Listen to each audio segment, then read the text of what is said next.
عظمت دی ہے جس کو عقل کہا جاتا ہے.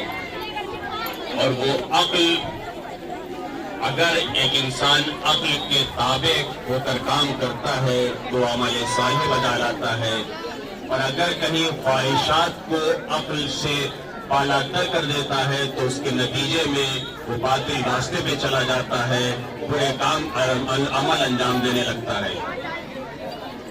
عزیزان محترم، تو اللہ نے بھی ہمارے لیے ہدایت کے راستے بنا دیے ہیں. اب ہمارا اپنا اختیار ہے کہ ہم شکر کے راستے پر چلیں، حق کے راستے پر چلیں یا کفر کے راستے پر چلیں. میں تم لوگ ادھر اس کو یاد اللہ نے ایک راستہ آدم کا راستہ بنایا، ایک نوح کا، ابراہیم کا، موسیٰ کا، عیسیٰ کا، محمد عربی کا اور ائمہ طاہرین کا راستہ بنایا. دوسری طرف ابلیس، شیطان، نمرود، فرعون، شداد، ابو جہل، ابو لہب، ایسے لوگوں کا راستہ بنایا. اور ہمیں عقل دی ہے کہ ہم عقل کے حساب سے یہ طے کریں کہ ہمیں آدم کے راستے پہ چلنا ہے کہ ابراہیم کے راستے پہ چلنا ہے، موسیٰ کے راستے پہ چلنا ہے، عیسیٰ کے راستے پہ چلنا ہے، یا ان لوگوں کے راستے پہ چلنا ہے جن کے لیے خداوند عالم نے ضلال مبین قرآن مجید میں ارشاد فرمایا ہے.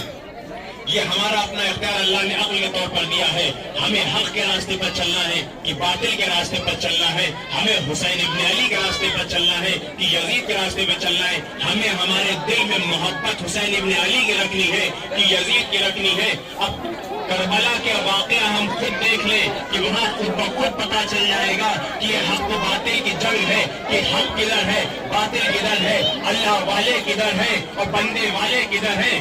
دو گواہیاں کربلا کے میدان میں ہے، ایک پسر سعد کی ہے اور ایک دوسرے امام حسین علیہ السلام کی ہے. پسر سعد جب صبح عاشور کو پہلا اپنا تیر جوڑتا ہے کمان میں تو اس کے بعد اپنی فوج کو گواہ بنا کے کہتا ہے کہ اے فوج گواہ رہنا کہ جب یزید کے سامنے یہ پیش کیا جائے کہ یہ بتانا، گواہی دینا کہ سب سے پہلے خیام حسینی کی طرف تیر میں نے چلایا تھا.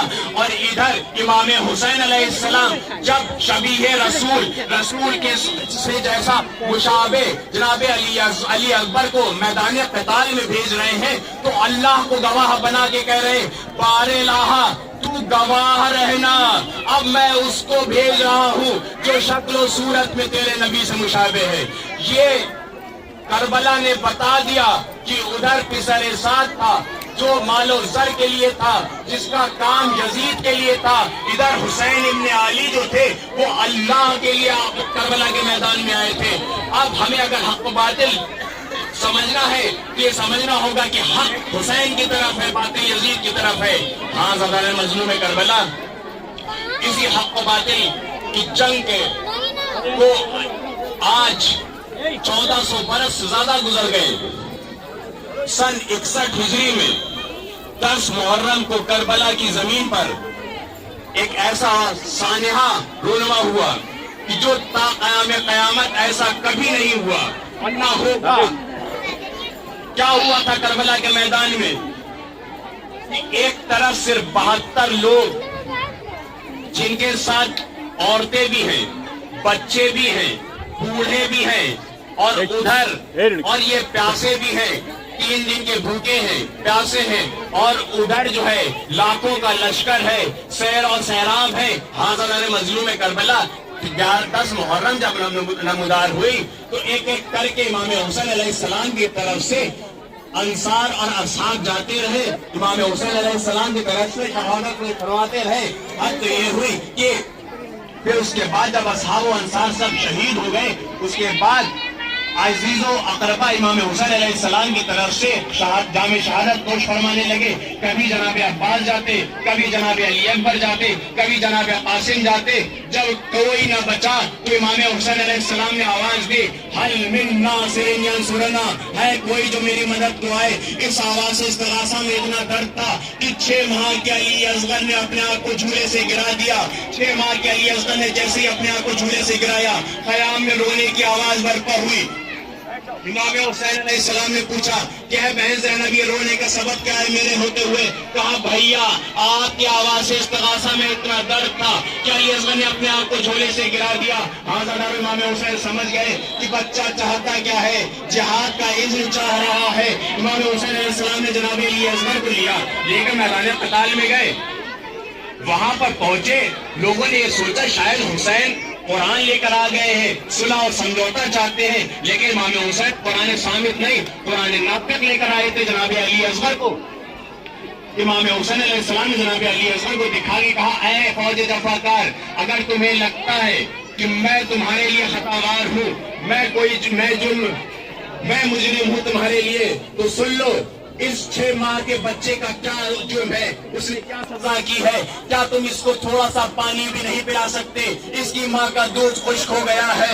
حاضرانو, ادھر سے کوئی جواب نہ آیا تو امام حسین علیہ السلام نے جناب علی اصغر کو زمین کربلا پر گرم ریتی پر لٹا دیا, لیکن جیسے ہی لٹایا فوراً اٹھا لیا. کیوں؟ جانتے ہیں کہ یہ فخر اسماعیل ہے, کہیں ایسا نہ ہو کہ اڑیاں رگڑ دے اور یہاں سے چشمہ جاری ہو جائے. ہاں زادارو, جناب علی اصغر کو جب جناب امام حسین نے اٹھا لیا تو پسر صاحب کہتا ہے نا حرملہ کہاں ہے؟ اتق کلام الحسین, حسین کے کلام کو منقطع کر دو.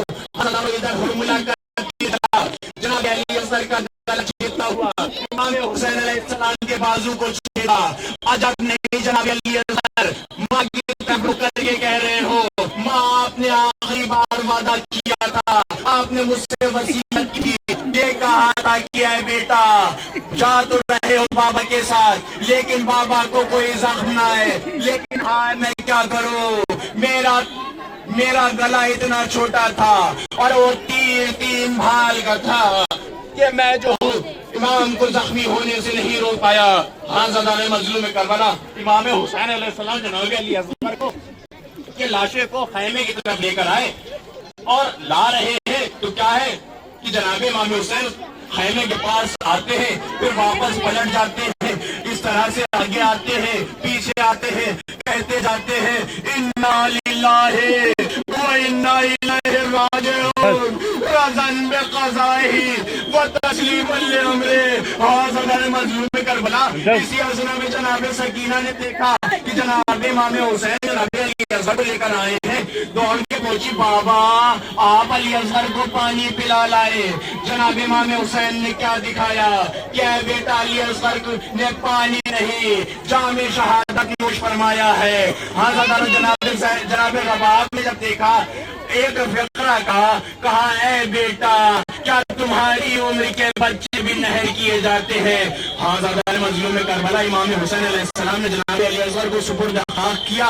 سپرد خاک کرنے کے بعد کھڑے ہوئے کہ ننھی سے قبر کھود کے اصغر کو گاڑ کے شبیر اٹھ کھڑے ہوئے دامن کو جاڑ کر. اور حضرت مظلوم کربلا جب جناب علی اصغر کو دفنا دیا تو امام حسین علیہ السلام حیدر خیمے پہ آئے, کہتے ہیں اے رباب تمہیں آخری سلام ہو, اے زینب تمہیں آخری سلام ہو, اے ام کلثوم آخری سلام قبول کرو. حاضرانو, جب آخری سلام کے لیے آخری رخصت کے لیے امام حسین علیہ السلام آئے حیدر خیمہ پر تو بیویوں میں کوہرام مدیوں.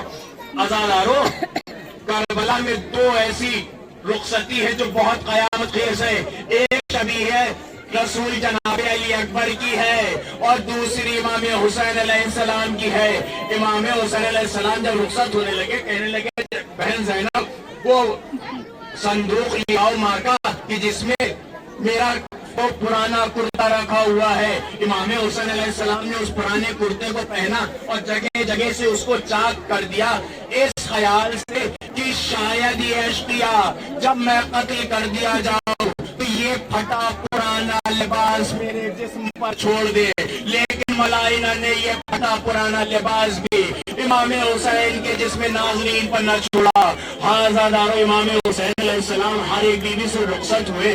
رخصت ہونے کے بعد خیمے سے باہر نکلے, خیمے جناب سید سجاد میں گئے. جناب سید سجاد کو دیکھا, کیا دیکھا کہ غش میں ہے, غش سے کیا, کہا بیٹا سید سجاد امام حسین علیہ السلام کو جیسے جناب سید سجاد نے دیکھا تو کیا دیکھا کہ جس بابا کو صبح دیکھا تھا تو جوانی کے آثار چہرے پر نمایاں تھے, لیکن اب جو حال ہے کہ وہ سر کے بال سفید ہو چکے ہیں، کمر خمیدہ ہے. ہاذا دارو امام حسین علیہ السلام سے اس حال کا یہ حال دریافت کیا کہ ایسا کیوں ہوا ہے بابا. اور آپ یہ بتائیے اکیلے آئے ہیں، کبھی بھی آپ رہتے ہیں تو آپ کے ساتھ علی اکبر رہتے ہیں، آپ کے ساتھ عباس رہتے ہیں. ہاذا دارو امام حسین کہتے ہیں کہ عباس مر گئے، علی اکبر مر گئے. ہاذا دارو جب جناب زین العابدین پوچھتے جاتے ہیں بابا کون کون بچا، تو جناب امام حسین کہتے ہیں کہاں تک تمہیں میں گناؤں کی کون بچا. بس یہ سن لو جب مردوں میں یا تو تم باقی ہو یا میں ہوں. اور سید سجاد اب میں تعلیم میں جا رہا ہوں. ہزار امام حسین علیہ السلام اب امام حسین علیہ السلام نے اشرار امامت جناب زین العابدین علیہ السلام کو ودیعت کی اور کچھ وصیتیں کی. ان وصیت میں سے ایک وصیت یہ کی کہ اے سید سجاد جب قید سے چھوٹ کر مدینے جانا تو ہمارے چاہنے والوں کو ہمارا سلام کہنا اور یہ کہنا کہ جب ٹھنڈا پانی پیے تو میری پیاس کو یاد کر لے، مجھے 3 دن کا بھوکا پیاسا مارا گیا. امام حسین علیہ السلام جناب سید سجاد سے رخصت ہو کر خیمے سے باہر آئے، زویجنہ کے پاس کھڑے ہیں، چاروں طرف دیکھ رہے ہیں کہ کبھی بھی اگر سوار ہونا ہوتا تھا کبھی علی اکبر سوار کر دیتے تھے، کبھی عباس سوار کر دیتے تھے، لیکن اب کوئی سوار کرنے والا نہیں. کبھی کیا محسوس کیا کہ کوئی ایک معظمہ ہے، کوئی ایک نقاب پوش ہے جو کھڑی ہے اور مہار زویجنہ کو پکڑے ہوئے کہ اب میں تمہیں سوار کروں گی. کیا دیکھا کہ جناب امام حسن کی بیوہ جناب ام فروا ہے، کہہ رہی ہے کہ اے حسین کوئی نہیں ہے تو کیا ہوا، میں تمہیں سوار کروں گی. امام حسین علیہ السلام زویجنہ پر سوار ہوئے. سوار ہونے کے بعد چاہا کہ زویجنہ کو دے، لیکن زویجنہ نے حرکت نہیں کی. زویجنہ سے مخاطب ہو کے امام حسین کہتے ہیں کہ اے زویجنہ، اے عزب باوفا، میں جانتا ہوں تو بھی 3 دن کا بھوکا پیاسا ہے اور تو بھی میری طرح سے کمزور ناتواں ہو چکا ہے، مگر یہ میرا آخری سفر ہے، مجھے صرف میدان کارزار تک پہنچا دے. ہاذا دارو عزب باوفا نے کوئی جملہ نہیں کہا، کچھ نہیں کہا، آگے نہیں بڑھا، بس اپنے سر کو جھکا دیا. امام حسین نے جب دیکھا تو کیا دیکھا کہ زویجنہ سے لپٹی ہوئی جناب سکینہ بیان کر رہی ہے کہ اے عزب باوفا میرے بابا کو نہ لے جا، جو بھی میدان قتال میں گیا واپس نہیں آیا. ہاذا دارو امام حسین علیہ السلام نیچے اترے. نیچے اترنے کے بعد بیٹی کو سینے پہ لگایا، بیٹی کو سمجھایا کیا بیٹا آج سے نوعیت بدل گئی ہے، علی اصغر میرے سینے پر سوئے گا، تم اپنی ماں پتی کے سینے پر سونا. ہاذا دارو امام حسین علیہ السلام اس کے بعد میدان قتال میں پہنچے، میدان میں جنگ کرتے جا رہے ہیں. آواز دیتے ہیں اے عباس آ کے بھائی کی جنگ دیکھو، اے علی اکبر آ کے بھائی کی جنگ دیکھو، اے حبیب آ کے اپنے دوست کی جنگ دیکھو، اے قاسم اپنے چچا کی جنگ دیکھو. امام حسین علیہ السلام ذوالفقار سے وہ جنگ کرتے ہیں کہ حیدر کرار کی جنگ یاد آ جاتی ہے. امام حسین جنگ کرتے جاتے ہیں، جنگ کرتے جاتے ہیں. اسی اسنا میں ایک آواز آتی ہے یا ایوہ النفس مطمئنہ ترجع الی ربک مرضیہ، اے نفس مطمئنہ پلٹا اپنے رب کی طرف اس حال میں کہ تو اس سے راضی، وہ تجھ سے راضی ہے. امام حسین نے جیسے یہ فقرہ یا غیب سے آواز سنی، تلوار کو نیام میں رکھا. تلوار کو نیام میں رکھنا تھا، قیامت برپا ہو گئی. ہزاروں تو فوج بکھر گئی تھی، وہ سمٹنا شروع ہوئی. جس کے پاس تلوار تھا وہ امام حسین پر تلوار سے حملہ کرتا، جس کے پاس نیزہ تھا وہ نیزوں سے حملہ کرتا، اور جن ملائنہ کے پاس کچھ نہیں تھا وہ جھولیوں میں پتھر بھر کر امام حسین کے جسم نازنین پر مار رہے تھے. جب امام حسین سارے زخموں کے تاب نہ لا سکے، ان زدوں کی تاب نہ لا سکے، امام حسین علیہ السلام زین پر سنبھل نہ سکے، زین سے زمین پر آئے، زین پر سے زمین کی طرف آنے لگے تو عزب باوفا بیٹھ گیا، زویجنہ بیٹھ گیا. امام حسین علیہ السلام زین سے زمین کی طرف آئے، اپنے آپ کو سجدہ شکر میں رکھا.